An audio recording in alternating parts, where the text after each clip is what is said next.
En este lugar donde estoy parado existía mi casa. Aquí está mi esposa, Juana Andrade, y Abraham Alfonso Sosa. Son las 10 de la mañana del lunes 3 de mayo de 1993. Llueve sobre la región metropolitana y la quebrada de Macul se desborda con una fuerza mortal sobre Santiago. Toda la zona sur de la capital se volvieron intransitables. Me acuerdo que me llaman por radio que estaba saliendo el canal San Carlos. A mí me tocó ese día de turno en la Dirección Meteorológica de Chile. Yo estaba de turno el día lunes 3. La quebrada sí ha llevado las tres poblaciones: El Esfuerzo, El Progreso y el Fernando Domínguez. Empezamos a saber de personas muertas. No subimos ese día la cantidad, fueron, si mal no recuerdo, fueron 25 o 26 personas las que murieron. Estaba mi señora y mi hijo más chiquitito, Abraham.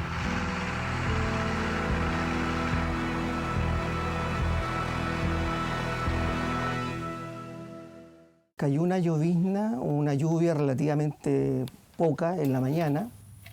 Se intensificó a eso de las 9 de la mañana, 9, 10. Y lo que me acuerdo que me llaman por radio que estaba saliendo el canal San Carlos. Y fue una avalancha de lodo que bajó por la quebrada y arrastró todo lo que encontró en camino. Esta imagen, por ejemplo, corresponde a la calle Macul. Es elocuente. La primera ola, porque fueron 2 olas, fue pasada a las 10 de la mañana con 30 minutos. Tenía 1 metro de altura y se desplazaba a 15 kilómetros por hora. Y después vino el peor, que fue 10 minutos después, en que la velocidad de desplazamiento de todo este aluvión, de toda esa materia que traía árboles, roca, en fin, llegó a unos 30 kilómetros como velocidad y una altura hasta de 5 o 6 metros.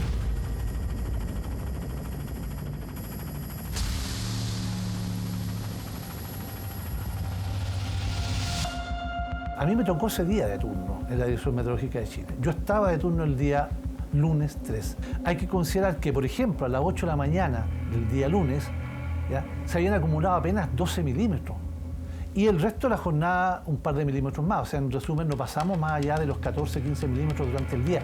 En ese evento, precipitación. Poco antes del mediodía, un aluvión inundó la Reina de Ñuñoa. Estas imágenes corresponden a la avenida Irarrázaval, la que en toda su extensión mostraba un panorama similar. En cosa de 20 minutos que Santiago empezó a hacer agua por todas partes. Sobre todo nosotros teníamos la intención, la intuición de que era en el sector de Peñalolén, en la Florida.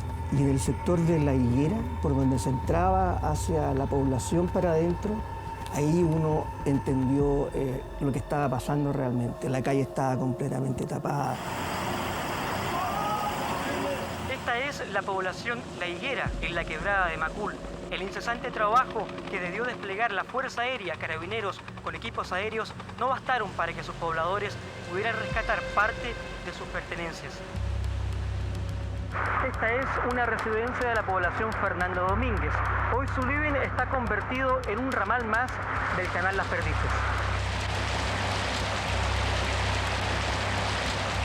Uno veía imágenes de barro y la gente te decía, pero es que ahí estaba mi casa. Y era como raro, pero se veía el barro. Pero es que ahí estaba mi casa. ¿Estás seguro? Uno le decía. Todo esto era un aluvión, era una cosa espantosa. Yo te digo, pasaron autos más a velocidad increíble por aquí. Y ahí me meto para dentro de la casa, voy a cerrar la puerta y digo que venía todo bajo, roca, todo árboles, todo. Auto, se siguió todo. Lo que yo me acuerdo es que había muchas piedras grandes, muchos bolones grandes, una roca.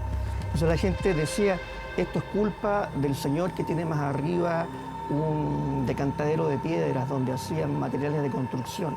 Y esto es todo solamente culpa del señor dueño de ese Petrios que tiene arriba, que es Petrios Quilín.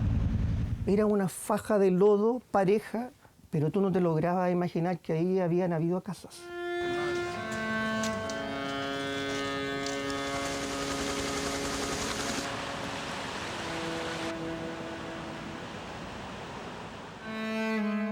Llega un vecino mío a avisarme que la quebrada se había llevado las 3 poblaciones, El Esfuerzo, El Progreso y el Fernando Domínguez.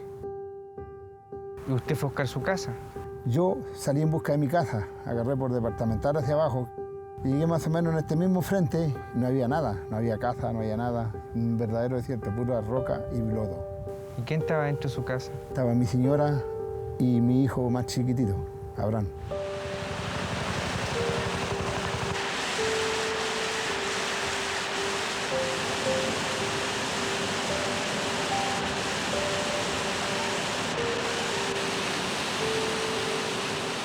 Y ahí empezó lo más cruel de mi vida, empezar a buscar esos seres queridos que realmente no sabía dónde estaban. Juan Carlos recuerda cada minuto de aquel 3 de mayo de 1993. Su casa desapareció con su esposa y su niño de 6 años. Cristóbal fue uno de los primeros periodistas en llegar al desborde de la quebrada de Macul. Iván estaba de turno en la dirección meteorológica y Jorge Burgos tuvo que enfrentar la emergencia a nombre del Ministerio del Interior. La periodista Lorena Monsalve, quien se encuentra en el sector Tobalaba departamental. Junto a nosotros se encuentra el jefe de gabinete del Ministerio del Interior, don Jorge Burgos, quien ha estado efectuando un recorrido por este sector. Don Jorge, ¿cuál es el balance? Era jefe de gabinete de Enrique Kraus. En fin, había mucho desorden, mucha poca claridad de lo que había pasado. Había menos comunicaciones, menos datos. Éramos un país mucho más artesanal, mucho más pobre. Desde el aire, Santiago presentaba un aspecto verdaderamente desolador. Así se veía hoy Santiago desde el aire. Imposible describir con certeza los múltiples problemas y alcances ocasionados por el agua. Pero todo el sector nororiente de Santiago, La Reina, incluso Las Condes, toda la precordillera nororiente sufrió los estragos. Se salió el canal San Carlos, y Terrazabal con Pedro de Valdivia, había locales inundados con el agua de la cordillera. Sí.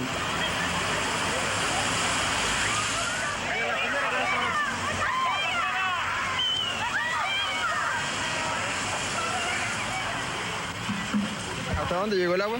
Llegó hasta adentro, hasta el final de los ascensores. Yo cuando era chica vi Ñuñoa inundada con barro, pero ahora nunca había visto esta calle así. Uno de los sectores más afectados fue la esquina de Macul con Irarrázaval. Los atronchamientos de tráfico eran impresionantes. Yo creo que fue el primer hecho de esa magnitud de la naturaleza que vivió la democracia. Vengo a buscar a mis hijos al colegio. Sí. Si ustedes miran para allá, es un lago esto. Y yo ya tengo el agua en el living y no sé. No había tanta cultura meteorológica en aquella época. Sin embargo, mi colega, a la entrega del turno, nos comentó la isoterma cero alta, y es más, emitió un comunicado a la ONEMI de la época. ONEMI en ese tiempo era una oficina con mucho menos dientes que la actual. Como recordábamos, yo creo que ONEMI tiene un salto cualitativo a partir de este hecho. La ONEMI en aquella época no tenía especialistas en meteorología. Tal vez no se entendió.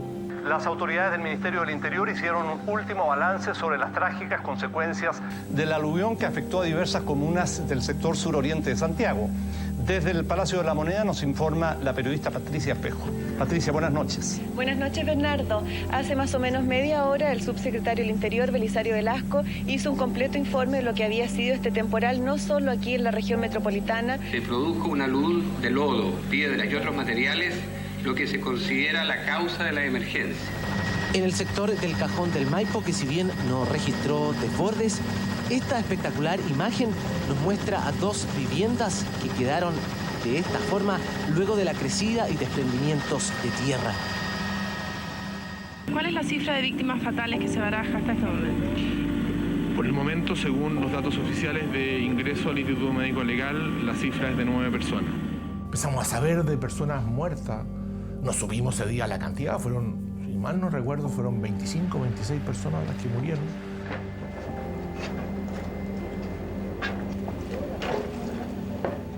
Como suele ocurrir, desgraciadamente, que más perjudicados fueron los más vulnerables que vivían en el sector de la comuna. No encontramos a la mamá, no encontramos a nuestra gente.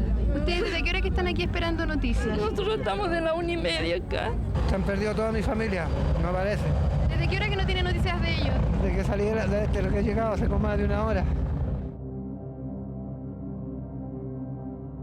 Y de ahí, de ese día, yo empecé a buscarle los albergues, postas, hospitales.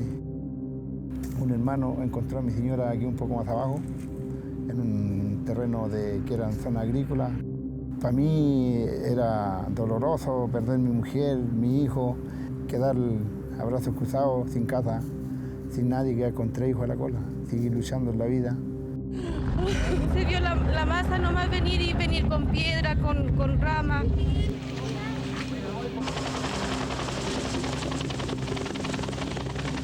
Porque vecinos que compartimos Pascua, Año Nuevo, desaparecidos, no sabíamos dónde estaban. Es que las casas no quedó nada. O sea, los que alcanzaron a protegerse, se protegieron en los techos que quedaron sepultados en el lodo. Los helicópteros sacaron mucha gente. La maniobra era muy complicada. Yo, de hecho, estuve en un helicóptero, nos acercamos a un lugar y con toda la buena intención, pero el helicóptero bajó y volaron las latas de zinc.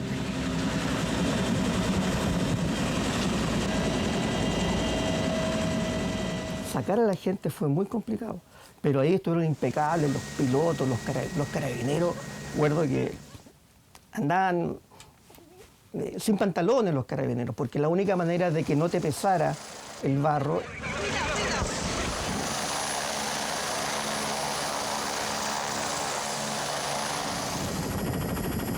Motivaron al presidente Elwin a visitar el sector.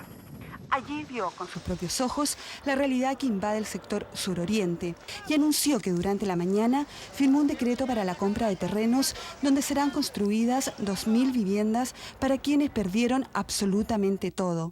Por supuesto que duele, me duele ver gente sufriendo.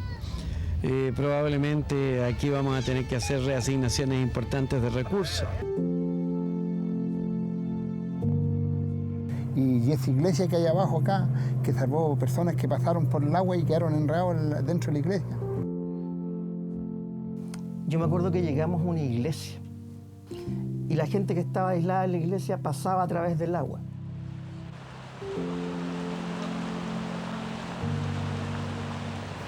Y después, mirando las imágenes, era la única construcción que había quedado en pie. ¿Hay gente desaparecida? Todavía no sabemos bien, porque son como 6 o 7 personas que no las encontramos en ninguna parte en las postas. No sé qué hacer. Yo busco a mi hermana, la Raquel, se perdió y no se sabe nada de ella. Pero la naturaleza no tuvo contemplación, se llevó las casas y las vidas de 3 poblaciones del sector La Higuera. Fueron 26 las víctimas de una de las peores tragedias de Santiago. A don Juan, como a muchos de sus vecinos, les quitó prácticamente todo. Mire, con el hecho de estar aquí yo,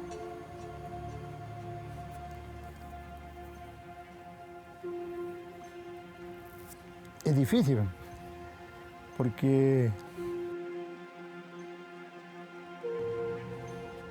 los seres se van y lo que más quiere, pero bajo ese ser quedaron semillas. Yo a cambio de 2 vidas recibí un departamento. Jamás en la historia había visto que tenía que morirse 2 personas para poder recibir una vivienda. Y como si fuera un doble castigo se abatió sobre los sectores más pobres, los cercanos a la precordillera, en el sector de Tobalaba, Lo Hermida, Peñalolén y La Florida.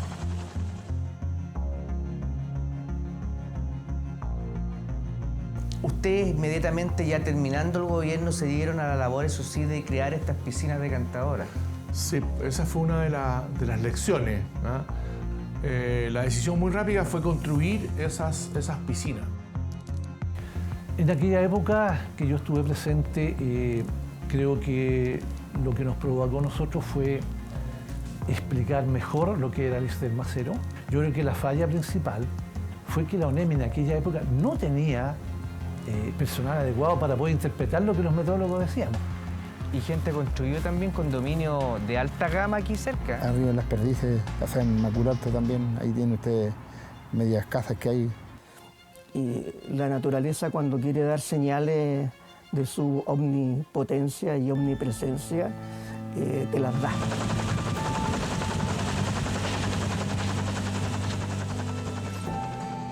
Este memorial no solo recuerda a los familiares de don Juan, sino que a 23 personas más. En total fallecieron 26, pero 3 cuerpos nunca lograron ser identificados. Este memorial está a un costado de la iglesia, que gracias a aporte de los vecinos se transformó en un centro cultural, que hoy recuerda una de las peores tragedias de la región metropolitana.